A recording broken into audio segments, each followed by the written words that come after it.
Hi, மதுரவாயிலிருந்து NEET சென்னையிலிருந்து பேசுறோங்க. இன்னைக்கு நம்ம பயாலஜியோட கொஸ்டின்ஸ் அண்ட் ஆன்சர்ஸ்ல நம்ம பார்க்க போறோங்க. ஸோ நம்மளுடைய கொஸ்டின் என்ன, இதுல எது லிவிங் ஆர்கானிசமோட கேரக்டரிஸ்டிக்ஸ் அப்படின்றத தான் கண்டுபிடிக்க போறோங்க. ஸோ எது அந்த கரெக்ட் ஆன்சர் அப்படின்றது தான் கேள்விங்க.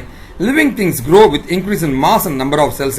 அதாவது நம்ம லிவிங் திங்ஸ் பார்த்தீங்கன்னா பெருசா வளரும், அதோட செல்களும் வளரும்ன்றாங்க. அப்படி தன்மை இருக்கா அப்படின்றது தான் முதல் கேள்வி. ரெண்டாவது கேள்வி மெட்டபாலிசம் அப்படின்றது சாப்பாடு உணவுகள் வளர்றது எல்லாமே ரெண்டு ஸ்டேஜா நடக்குமா. மூணாவது ரெஸ்பான்ஸ் டு ஸ்டிமுலை, சோ அது தொட்டா சின்னக்கூடிய தன்மை இருக்குமா. இதுதான் லிவிங் ஆர்கானிசம்கான 3 தன்மைகள். இதுல எது இருக்கு எது இல்லன்றதான் கேள்விங்க. லிவிங் ஆர்கானிசம் கண்டிப்பா grow ஆகும், அதோடைய செல்மே வளரக்கூடிய தன்மை இருக்குங்க. ரெண்டாவது பாத்தீங்கன்னா மெட்டபாலிசம் 2 ஸ்டேஜா இருக்குங்க. ஓகேவா. ஒன்னு கெட்டபாலிசம், ஃபுட்டை கட் பண்ணி கொடுக்கும். அனபாலிசம், அந்த ஃபுட்டை வச்சு நம்ம உடம்பு பெருசாகுங்க. ஸோ இது ரெண்டும் இந்த கேரக்டரிஸ்டிக்ஸ்க்கும் லிவிங் ஆர்கானிசம் இருக்கிறதுக்கான வாய்ப்புகள் இருக்குங்க. அண்ட் மூணாவது பார்த்தீங்கன்னா ரெஸ்பான்ஸ் டு ஸ்டிமுலை, தொட்டா சின்னுங்கக்கூடிய, நம்ம கிள்றோம் அப்படின்னா மனுஷன் தான் பண்ணுவோம். ஒரு காரை போயோ இல்லை எதையோ நீங்க கிள்னீங்கன்னா ரெஸ்பாண்ட் வராதுங்க.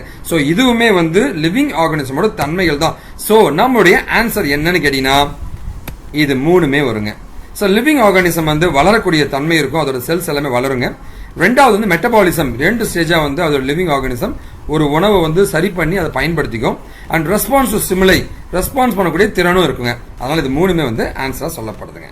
ஸோ இந்த மாதிரி நிறைய வீடியோஸ் நம்ம சேனல் நீங்க போட்டிருக்கோம். கண்டிப்பா நீங்க சப்ஸ்கிரைப் பண்ணிங்க, அந்த பெல் பட்டனையும் பிரஸ் பண்ணுங்க. நன்றி.